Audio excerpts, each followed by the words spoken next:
Au chapitre diplomatique, le porte-parole du département d'État américain Matthew Miller estime inutile la décision d'Israël de déclarer persona non grata le secrétaire général de l'ONU. L'ironie, après tous les méfaits qu'ont fait ce pays, c'est eux qui viennent pleurer qu'ils ne sont pas soutenus par les Nations Unies. Regardez. L'Iran, le pays le plus contesté, le pays dont on dit qu'il est en faiblesse, le pays dont on dit que c'est le problème au Moyen-Orient, est aujourd'hui le premier pays qui a redonné de l'espoir à l'humanité face à l'hégémonie occidentale, qui a mis fin au narratif de Israël invulnérable, Israël intouchable, et qui a redonné aux peuples musulmans, et en particulier aux peuples arabes, un peu de fierté, comme on peut le voir dans cette vidéo.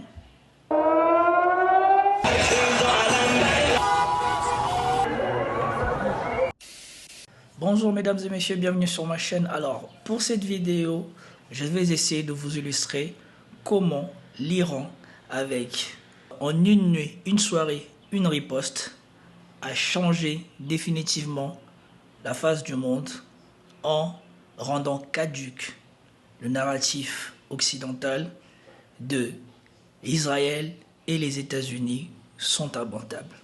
Sans plus tarder, commentez, likez, partagez pour me soutenir et soutenir la chaîne. Et nous passons aux vidéos. Alors, je vais commencer par cette vidéo des Nations Unies parce que nous avons tous été horrifiés, impuissants. Nous tous qui n'adhérons pas au narratif occidental étions dans le désespoir et dans l'impuissance parce que personne n'arrivait à attendre raison à Israël. Il n'y a plus rien, c'est un territoire qui est complètement détruit, ravagé, où il n'y a plus aucune infrastructure qui fonctionne, il n'y a pratiquement plus aucune infrastructure sanitaire, médicale. Tous les hôpitaux qui étaient des hôpitaux un peu importants ont été obligés d'arrêter parce qu'ils n'ont plus de quoi fonctionner. Il n'y a plus d'électricité, il n'y a pas de gasoil pour faire fonctionner les appareils. Ils ont été en grande partie détruits. Les ordures qui ne peuvent pas être ramassées, d'où les épidémies dont on parle. Et là, on parle de l'apparition de la polio et donc il faut mettre en place tout un système de vaccination pour éviter que la polio n'atteigne tous les ressortissants de la bande de Gaza, avec une aide humanitaire qui rentre vraiment au compte-gouttes, mais dans des proportions ridicules par rapport aux besoins, problème de l'eau qui ne peut pas être traité, et avec une population qui est, c'est l'image qui me vient qui est terrible, d'un troupeau, c'est-à-dire qu'on met un troupeau à un endroit et puis on lui dit le lendemain, il faut partir ailleurs. Pour aller où? On n'en sait rien, mais pour soi-disant éviter les bombardements. Donc les gens, dans la panique, se déplacent. Et puis 2 heures après, on va leur dire « Mais non, il faut aller là-bas ». On est face à un désastre absolu où les populations civiles sont vraiment traités, passez mon expression, mais comme du bétail, c'est-à-dire qu'on les trimballe d'un endroit à un autre, mais sans leur offrir pour autant une certaine sécurité. Il n'y a plus aucun endroit à Gaza qui est sûr, il n'y a plus aucune zone qui peut permettre d'être des zones de refuge, même les fameuses zones humanitaires mises en place par Israël ne correspondent plus à la réalité.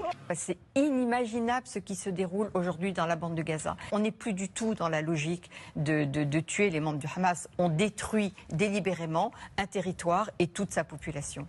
Et personne ne réussissait à convaincre ce fameux G7 d'arrêter d'armer Israël pour les choses qu'elle faisait à Gaza et l'escalade qu'elle a fait rentrer dans la région. Et donc voici un medley qui montre que, contrairement à ce qu'on nous dit dans les médias occidentaux, ils sont une minorité à être d'accord avec Israël parce que et Macron et Biden étaient à cette assemblée et eux n'ont pas pris la peine de parler d'Israël comme ici. The violence the Palestinian people are being subjected to is a grim continuation of more than half a century of apartheid that has been perpetrated against Palestinians. Et donc, le président sud-africain dit que ça fait plus de 50 ans que ce qu'on fait vivre à la Palestine n'est rien d'autre que l'apartheid. By Israel. We South Africans know what apartheid looks like. We lived through apartheid. We suffered and died under apartheid.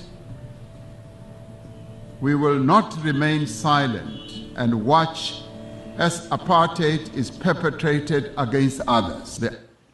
Et il dit, nous les Sud-Africains, nous connaissons c'est quoi l'apartheid. Nous avons vécu, souffert, mort sous l'apartheid et nous ne resterons pas silencieux pendant que d'autres souffrent de l'apartheid. ICJ's orders make it clear that there is a plausible case of genocide against the people of Gaza.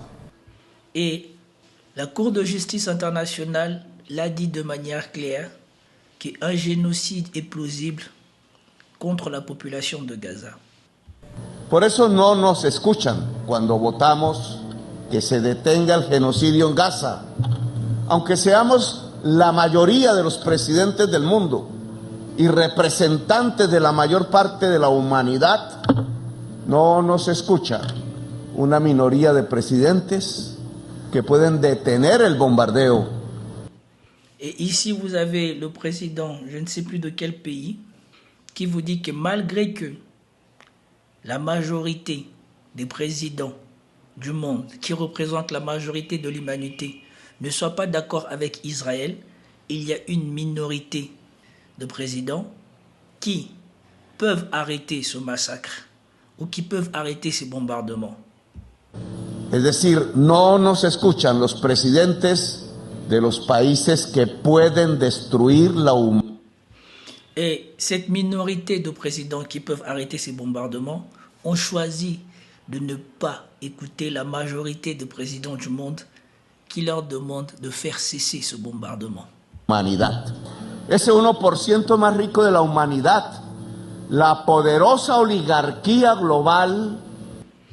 Et il dit, les 1% de l'humanité les plus riches, cette oligarchie, c'est eux qui consentent et qui acceptent ce bombardement. Es la que permite que se tiren bombas a las mujeres, ancianos y niños de Gaza. Et lui, il va plus loin. Il dit qu'ils autorisent ces méfaits à Gaza, au Liban et au Soudan. Del Líbano o de Sudán. Hace un año pedí una conferencia de paz por Palestina en este mismo lugar, sin que hubiera estallado aún la primera bomba. Il a dit qu'il y a un an, il leur avait demandé de faire ça avant même que la première bombe ne tombe sur Gaza. Ils n'ont rien fait. Et aujourd'hui, on est à plus de 20 000 enfants morts sous les bombes. Hoy tenemos 20,000 niños y niñas asesinados bajo las bombas y los presidentes de los países de la destrucción humana se ríen en estos pasillos. Et il dit les présidents qui autorisent ça rire dans leur coin. Senegal is deeply concerned by the tragic situation playing out in Palestine.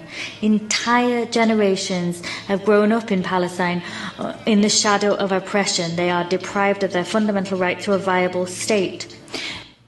Et ici, vous avez le président du Sénégal qui dit qu'ils ne sont pas d'accord avec ce qui se passe à Gaza et qu'il y a toute une génération de personnes qui ont grandi à Gaza dans une violation de leurs droits fondamentaux. This war spares no woman, no child. It does not spare vital infrastructure and is an open wound on the international conscience. Freedom is an inalienable right and a natural entitlement. Ici, vous avez le président du Nigeria qui vient aussi dénoncer la même chose. That cannot be denied to any people, the Palestinian people. Ou le représentant du Nigeria, parce que je crois que le président du Nigeria, c'est pas tout à fait lui. Deserve their independence. They deserve to have a home of their own and territories already recognized by this very assembly and by international law, which is being routinely ignored. La comunidad internacional es acusada de Le président du Chili qui vient dénoncer la même doble chose. estándar frente a las violaciones de los derechos humanos que ocurren en una u otra parte del mundo.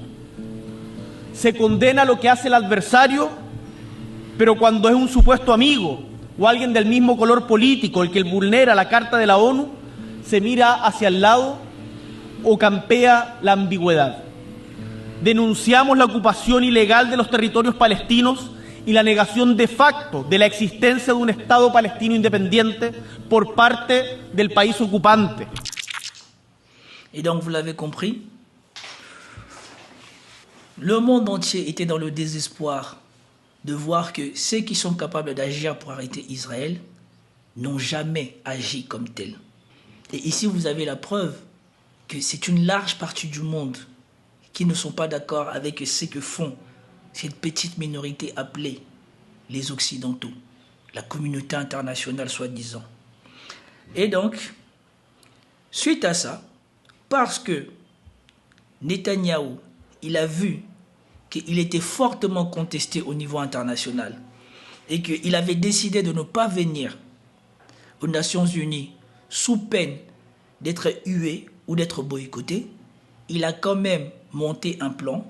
Il est venu aux Nations Unies en amenant ses troupes à lui pour que quand il va faire son discours, on puisse croire qu'il n'était pas aussi boycotté ou aussi contesté dans le monde et qu'il avait avec lui une partie de la communauté internationale, comme on voit dans cette vidéo.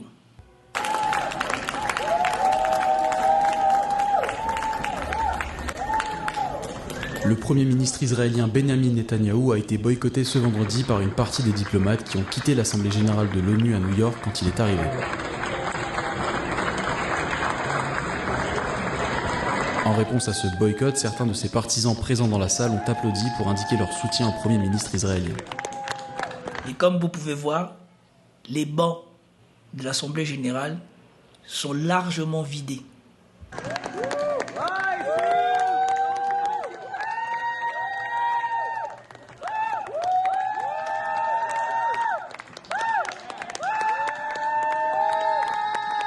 De son côté, Netanyahou s'est adressé à l'Iran dans son discours en indiquant que si le pays frappait Israël, Israël frapperait en retour. Concernant la Palestine, il a déclaré que le Hamas devait quitter la bande de Gaza. Voilà.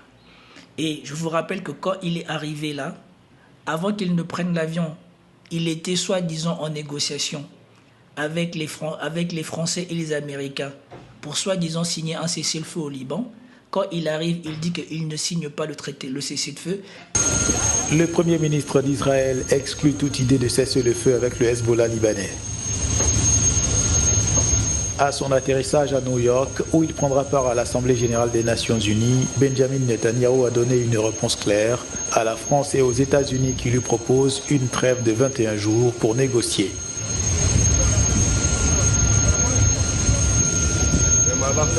Pendant le vol, j'ai donné mon accord pour l'élimination du chef de l'unité des drones et d'autres choses, et il a été éliminé.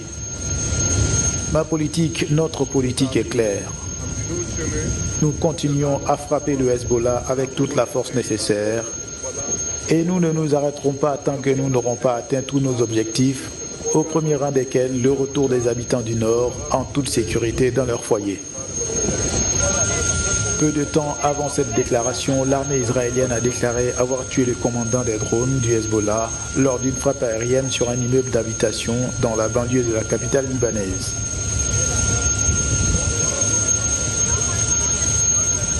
Il vient faire son discours en menaçant l'Iran et quelque temps après, on attend qu'il a fait exécuter Nasrallah comme vous le voyez.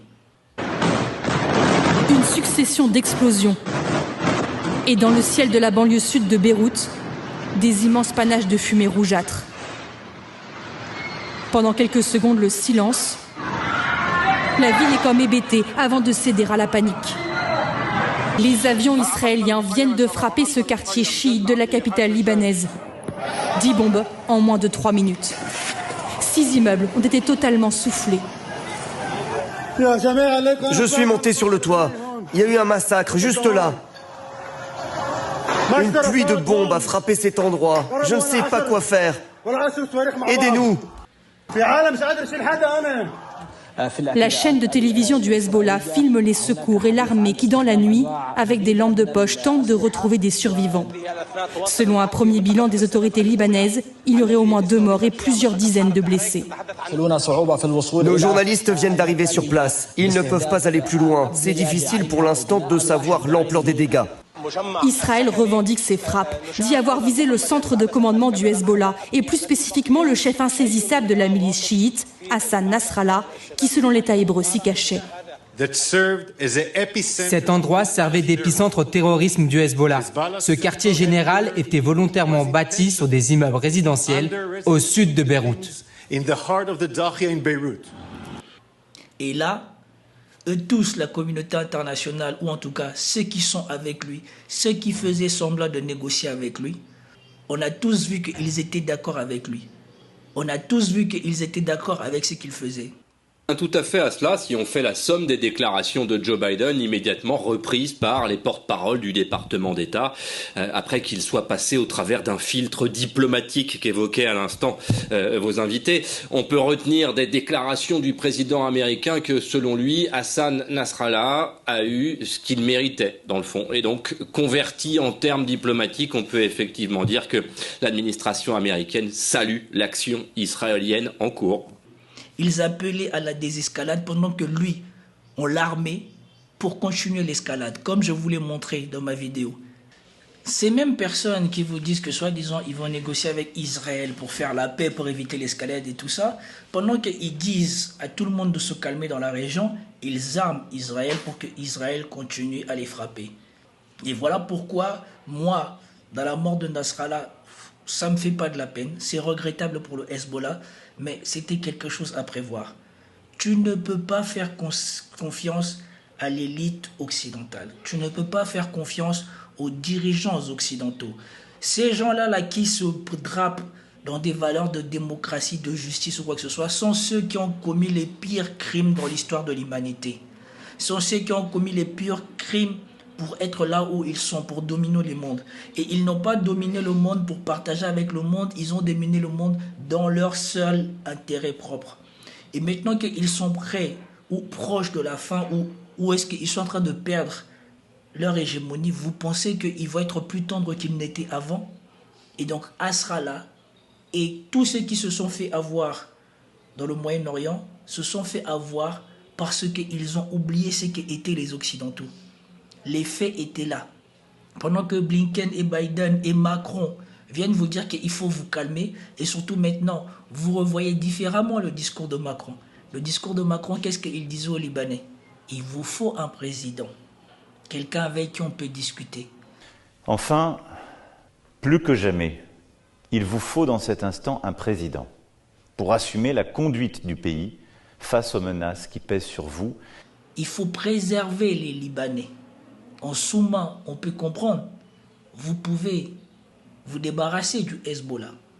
Aujourd'hui, j'ai eu l'occasion d'échanger avec vos dirigeants, avec aussi les acteurs déterminants de la crise d'Israël à l'Iran.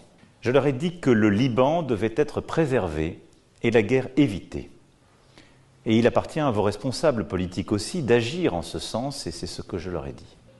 Et probablement que si Nasrallah a été atteint avec certitude comme il a été atteint, c'est que probablement les élites mondialistes libanais, ils y sont pour quelque chose. Ça, c'est ma conviction. Et donc vous voyez ici où Israël affirme que les États-Unis vont lui accorder 8,7 milliards de dollars d'aide militaire. Ça, c'était le 26 septembre. Pendant que, soi-disant, on négociait le cessez-le-feu pour qu'il arrête de faire ça, en même temps, on disait aux autres de ne pas rentrer dans l'escalade et on lui donnait 8 milliards et des armes pour continuer l'escalade. Il fait exécuter Nasrallah dans des conditions odieuses. Ils ont rasé 6 immeubles, tué je ne sais pas combien d'innocents.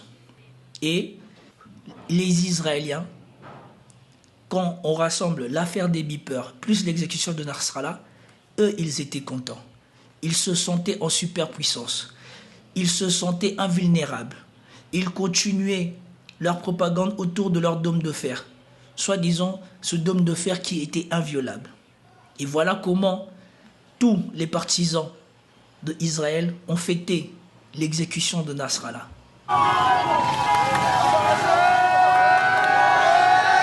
Des scènes de liesse dans la nuit du 27 au 28 septembre près d'Idlib, au nord de la Syrie. Ces Syriens célèbrent les frappes israéliennes qui ont visé le QG du chef du Hezbollah, Hassan Nasrallah, au sud de Beyrouth, au Liban.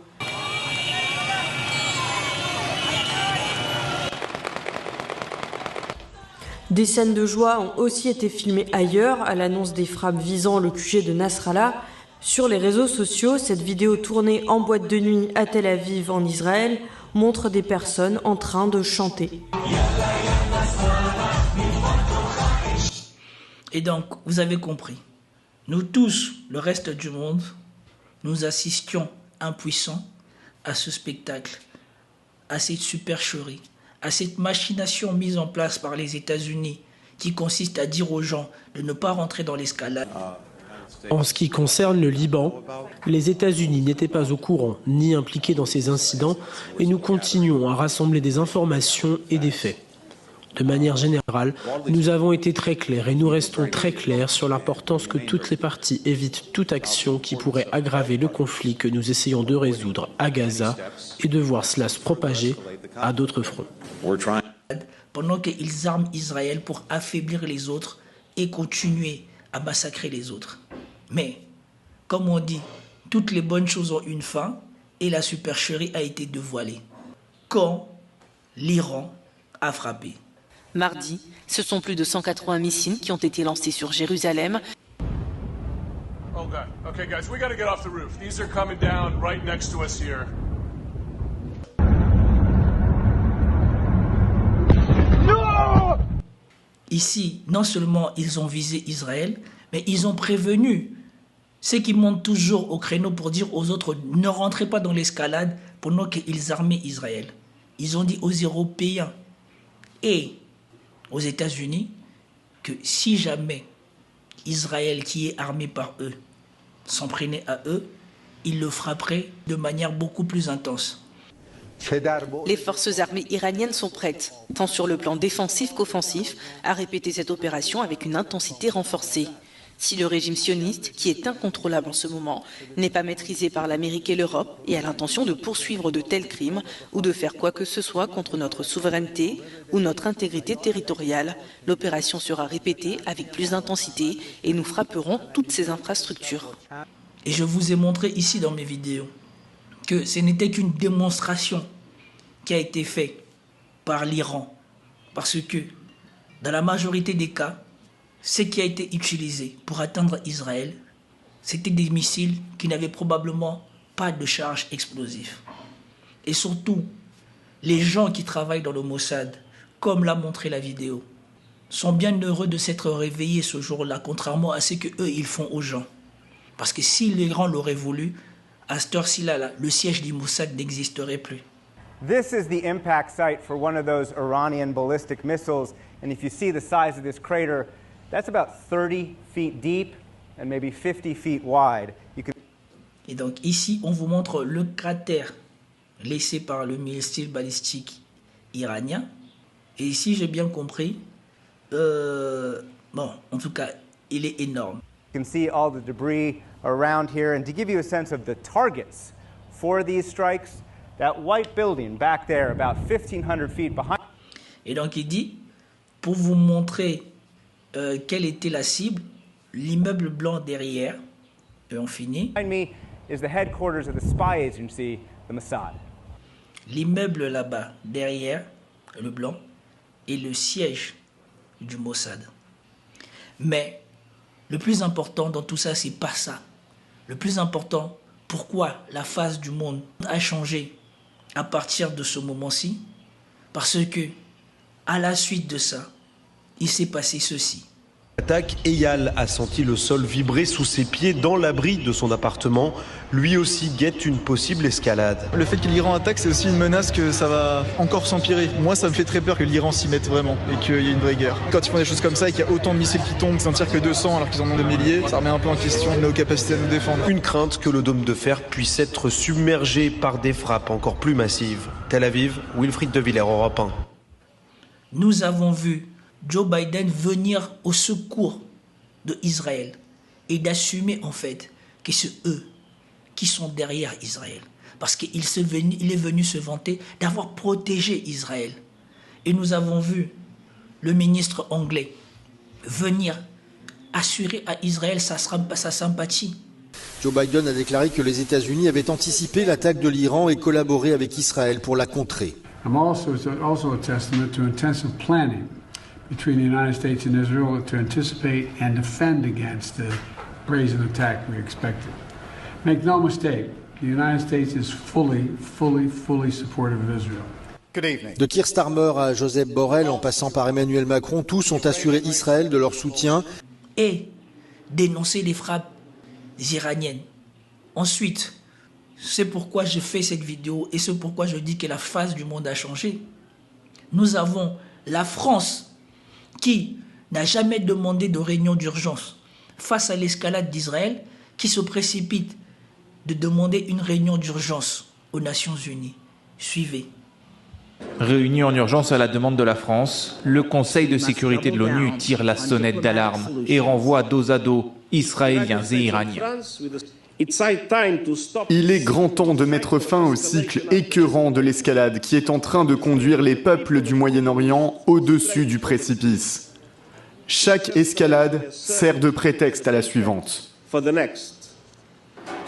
Au cœur des inquiétudes, la réaction d'Israël après les tirs de missiles iraniens. Entre les deux ennemis héréditaires, aucune médiation possible. Chaque camp se renvoie la faute. Nous sommes au milieu d'une guerre acharnée contre l'axe du mal iranien qui cherche à nous détruire. Cela n'arrivera pas car nous resterons unis et avec l'aide de Dieu, nous gagnerons ensemble. Bien évidemment, Netanyahou nous réapparaît ici, non tremblant, déterminé. Mais nous avons vu quelle était sa réaction le soir où les missiles iraniens sont tombés en Israël. C'est son fameux discours où il promet à l'Iran, l'axe du mal, une riposte. Et je reviens encore ici parce que je pense que cette image ne sera pas relayée comme telle dans la majeure partie des pays occidentaux, sauf comme Twitter l'a déjà fait, et que là, ils n'auront plus le choix, ils le relayeront. Mais quand ils ont relayé la réponse de Joe Biden, ils n'ont jamais relayé ce message comme il a été filmé en brut et que c'est resté sur Twitter. Regardez les mains de Netanyahou. Regardez dans quel état est le papier pendant que Netanyahou parle. Le papier, il est en tremblote. Ses mains sont en tremblote. Soit il est pris par un grand stress, soit il a peur. Si Israël veut réagir, nous aurons une réponse plus forte. C'est ce à quoi la République islamique s'est engagée. Principal allié d'Israël, les États-Unis soutiennent une riposte mais mettent en garde. Toute action visant le nucléaire iranien ou les installations pétrolières plongerait la région dans le chaos. Soutiendriez-vous une attaque contre les sites nucléaires iraniens ? La réponse est non. Nous, membres du G7, sommes tous d'accord sur le fait que les Israéliens ont le droit de riposter, mais de manière proportionnée. La question ici est, quand Israël faisait la montée d'escalade, ont-ils tenu le discours que les autres ils avaient le droit de riposter sur Israël? Et surtout ici, c'est là que vous voyez que Israël est leur proxy. Maintenant que l'action de Israël pourrait plus les affecter eux que les gens qu'Israël vise, ils viennent au front pour dire que nous acceptons qu'Israël riposte, mais elle ne doit pas toucher au nucléaire iranien et elle ne doit pas toucher au site pétrolier. Mais le problème, il n'est pas là. Le problème est plus profond que cela. Parce que celui qui s'amuse à agresser tout le monde sans jamais être puni, aujourd'hui vient réclamer qu'on reconnaisse qu'elle a été agressée aux Nations Unies. Et parce que ce tour-ci, le secrétaire général des Nations Unies est quelqu'un d'indépendant, qui assume ses choix et qui n'est pas un sioniste comme les Occidentaux, ils l'ont déclaré persona non grata. L'ironie, après tous les méfaits qu'ont fait ce pays, c'est eux qui viennent pleurer qu'ils ne sont pas soutenus par les Nations Unies. Regardez. Au chapitre diplomatique, le porte-parole du département d'État américain Matthew Miller estime inutile la décision d'Israël de déclarer persona non grata le secrétaire général de l'ONU. Antonio Guterres n'a pas immédiatement condamné les bombardements iraniens sur Israël. Le secrétaire général des Nations Unies s'est d'abord borné à déplorer l'élargissement du conflit et Israël juge inacceptables les atermoiements d'Antonio Guterres. Israël estime que les positions du secrétaire général des Nations Unies sont anti-israéliennes et a plusieurs fois appelé à sa démission. Donc voilà pourquoi je vous dis que la frappe iranienne, la riposte iranienne a changé le monde. Aujourd'hui, c'est Israël qui va se plaindre de ne pas être soutenu par les Nations Unies. Israël qui ne respecte pas les Nations Unies. Israël qui ne respecte pas les résolutions des Nations Unies. Israël dont les alliés ont fait pression sur la Cour pénale internationale. Et jusqu'à aujourd'hui, cette cour qui a sorti le mandat contre Poutine en un mois n'a toujours pas sorti de mandat d'arrêt contre Yoav Gallant et Benjamin Netanyahou. Bien entendu, cette situation se situe malheureusement sur la faille de San Andreas, de la politique internationale et des intérêts stratégiques. Et, bien sûr, certains dirigeants élus m'ont parlé et m'ont dit très franchement « Ce tribunal est fait pour l'Afrique et pour des voyous comme Poutine », m'a dit un haut dirigeant. Ce n'est pas ce que nous pensons. Ce tribunal est l'héritage de Nuremberg. Ce tribunal est une triste mise en accusation de l'humanité. Ce tribunal devrait être le triomphe de la loi sur le pouvoir et la force brute. Prenez ce que vous pouvez, prenez ce que vous voulez, faites ce que vous voulez. Et nous n'allons pas être dissuadés par des menaces ou toute autre activité. C'était un bluff fait par cette cour pour justifier son existence. Et on voit bien qu'aujourd'hui, que cette cour, un peu comme l'ONU, ne sert plus à rien. Mais ce qui justifie cette vidéo, c'est que l'Iran, le pays le plus contesté, le pays dont on dit qu'il est en faiblesse, le pays dont on dit que c'est le problème au Moyen-Orient, est aujourd'hui le premier pays qui a redonné de l'espoir à l'humanité face à l'hégémonie occidentale, qui a mis fin au narratif de Israël invulnérable, Israël intouchable, et qui a redonné au peuple musulman, et en particulier aux peuples arabes, un peu de fierté, comme on peut le voir dans cette vidéo.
Et donc, comme ces images vous le montrent, ici on montre quelques populations arabes qui célèbrent. Mais ici, sur cette chaîne, c'est unanime. De l'Afrique à je ne sais où, vous êtes tous soulagés de voir qu'enfin, on peut tenir tête aux Israéliens. De voir qu'enfin, le narratif comme quoi ce pays était invulnérable était faux. De voir le narratif sur lequel ils ont communiqué pendant des années, le dôme de fer, était faux. De voir le narratif des Américains, comme quoi ne ripostez pas sur Israël, sinon on va vous attaquer, était faux. Ils ont éventré l'hégémonie occidentale. Et ça a changé le monde. C'était tout pour cette vidéo, j'espère que vous avez apprécié. Si vous avez apprécié, commentez, likez, partagez et je vous dis à plus tard. Peace out.